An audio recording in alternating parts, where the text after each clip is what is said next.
पालघर जिल्ह्याला आज हवामान खात्याने रेड अलर्ट जाहीर केलेला आहे आणि त्याचप्रमाणे मध्यरात्रीपासूनच या ठिकाणी जोरदार पावसाने हजेरी लावलेली आहे। सध्या मी नालासोपारा रेल्वे स्थानक परिसरामध्ये उभा आहे। आपण बघू शकता विरारवरून चर्चगेटला जाणारी जी लोकल सेवा जी आहे ही सध्या तरी सकाळच्या वेळेमध्ये सुरू आहे। आज सध्या कुठेही ट्रॅकवरती पाणी भरलेलं नाहीये, मग त्यामुळे लोकल सेवा जी आहे हिच्यावरती कुठेही परिणाम झालेला आपल्याला पाहायला मिळत नाहीये। आज रविवारचा दिवस आहे, सुट्टीचा दिवस आहे, त्यामुळे जे चाकरमानी जो आहे तेवढे म्हणावे तसे घराच्या बाहेर पडलेले नाहीयेत।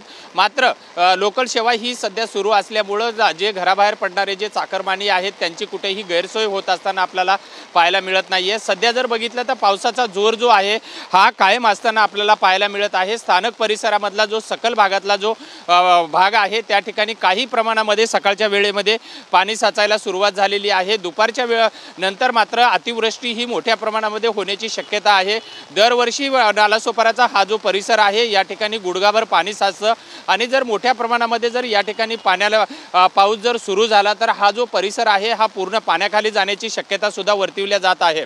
सध्या पालघर जिल्ह्याला हवामान खात्याने पूर्णपणे रेड अलर्ट जाहीर केला असल्यामुळे पूर्ण जिल्ह्यामध्येच प्रशासन जे आहे हे सावध आहे आणि प्रशासनाच्या पातळीवरती ज्या अतिवृष्टीच्या दृष्टिकोनातून ज्या ज्या उपाययोजना करणं आवश्यक आहे त्या पद्धतीने प्रशासन हे सतर्क असताना आपल्याला पाहायला मिळत आहे। व्हिडिओ जर्नलिस्ट अजय मोहितेसह विजय गायकवाड, TV9 मराठी, नालासोपारा।